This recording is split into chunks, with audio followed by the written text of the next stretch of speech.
I'm not working no more right now. I just recently left my job too.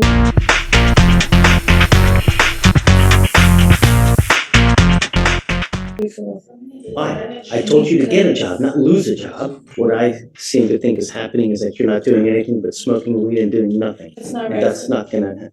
Really? You just left your grandma in the car? Yeah, because I needed to get up here. She was my only way to get here. Is she in a? Does she have a license to drive? Do you even have a license to drive? I don't, sir. Everything we asked you to do, you did the exact opposite. Sir, I was working on it. I just need you to help me with this. Yeah, this hearing is falling apart fast. The second the judge hears she quit her job and has no clear plan, he pivots straight to a drug test. That's because judges look for patterns, not excuses. Unemployment, failed responsibilities, and drug use usually go hand in hand in probation cases. And once she admits THC may show up, you can feel the judge shifting from giving chances to preparing consequences. The problem is, she still doesn't seem to realize how serious this has become. What's your life, man? What am I doing with my life? Right now I'm currently getting stable at the house. I just recently moved house with my grandparents, but we switched locations from over there Galleria to over here, all the other. Still living with your grandparents. Yes, I'm the only one that lives with them. I'm the one that tries to help them out. Okay. How old are they? They are 65 and up. I don't need help. My grandma is. Hey, what do you do? Are you working? You going to school? I'm not working no more right now. I just recently left my job 2 weeks ago. Why? I told you to get a job, not lose a job. I already had a job when I had first seen you, but I left it because it's 40 minutes drive. It's a 40-minute drive away. I don't have transportation right now. So what have you been doing between now and then for the last 2 weeks? Well, I've been looking for a different job nearby, and I got an interview coming up on the 8th for Academy. I'm sending you for a drug and alcohol test now. What are you gonna test positive for? For THC. Not gonna go well for you, Mr. P. I should be there from the first time that we got arrested. So you haven't smoked since the last time you've been arrested? Because I think she's saying it may be something still in her system from when she was here. I don't see the date. I mean, from August? That's what 60 did. Really? Really? Yes, sir. I'm sending you for a drug and alcohol test right now, Ms. Capatio. What I seem to think is happening is that you're not doing anything but smoking weed and doing nothing. It's not And right. that's not gonna happen. Really? We'll see. I'm sending you for a drug test now. You must come right back and we'll see what happens. Understand? Okay.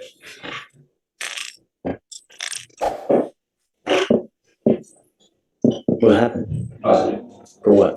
THC, no alcohol. Because we don't know the levels, but that is. How old is she? How old are you? I'm 19. That's it. You stay with me. I'm revoking your bond, man. Make an exception to tell somebody to bring my grandma, because she doesn't know how to drive, and I drove her up here. Where's your grandmother at? She's up in Louis Deli. It's like a restaurant from here. I just left her parked there. She doesn't know how to drive. You just left your grandma in the car? Yeah, because I needed to get up here. She was my only way to get here. Is she in a? Does she have a license to drive? Do you even have a license to drive? I don't, sir.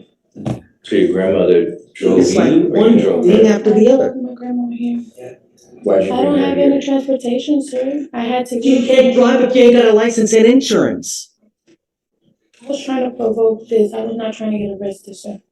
Everything we asked you to do, you did the exact opposite. Sir, I was working on it. I just need you to help me with this. I'm just asking you for like 1 more week, and I'll get it together. I haven't been smoking. I'm sorry. That's been there for a minute. I haven't smoked because I know I have. Yeah, I believe it. The tests are gonna eventually show something else, and you're not gonna believe me.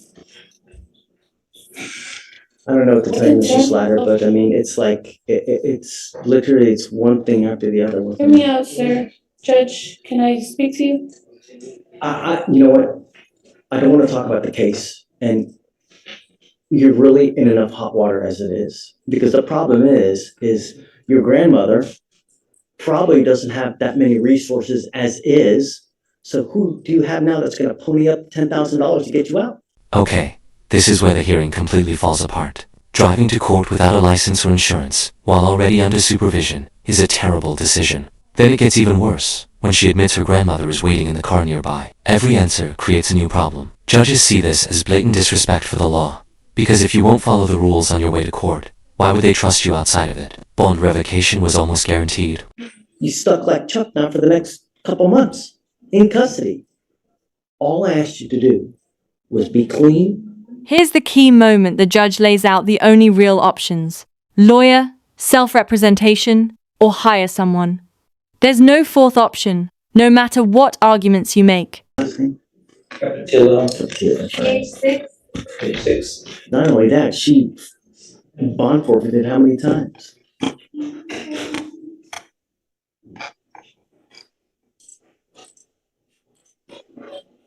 I don't know what to do. I really don't. I really has to do with.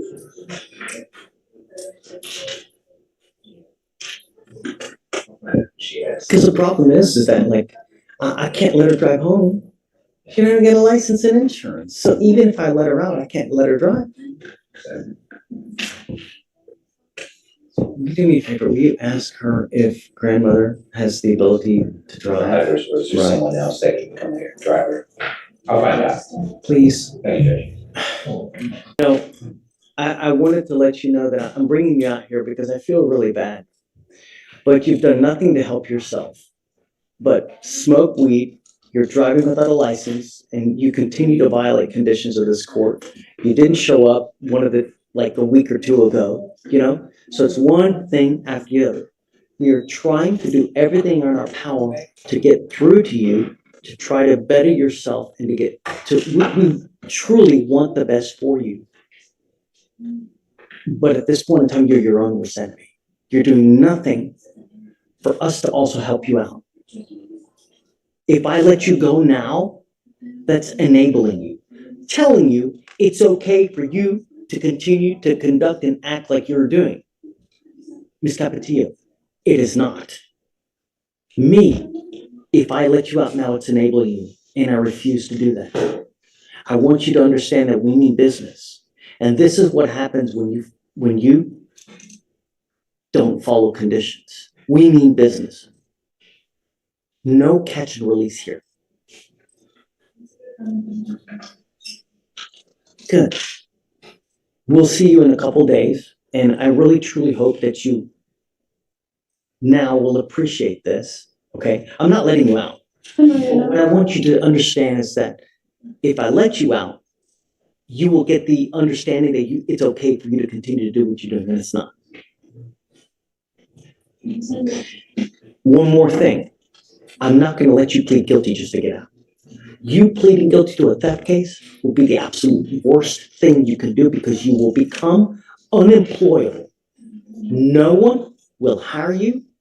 You will be unable to get an apartment, a loan for anything, to get a car, a house, apartment. You want funding for financial aid for schooling for this, not with a theft conviction. But I want you to understand that we mean business, and I hope that this is the length that we have to go to. All right? Okay, thank you. Whoa, hold on. I need to say one more thing. The most important thing in this life: do not drive without a license and liability insurance.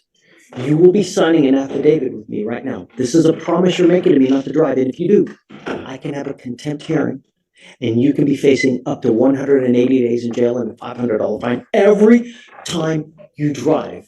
If you get into a car and you get into an accident and you don't have insurance, you've completely messed with everyone. And I know you don't have money. But if you get into an accident with someone who's got like a BMW Jaguar, or even whatever it may be, they're out a ton of money and it's not fair. All I'm trying to do. This is probably the most important moment in the hearing. The judge stops focusing on jail and starts warning her about the future. A theft conviction can ruin job opportunities, housing, financial aid, and even basic trust from employers. At 19, it's easy to think mistakes disappear with time, but criminal records follow people for years. Ironically, this is the judge showing the most compassion all day. He's trying to stop her from making a decision that could permanently damage her future.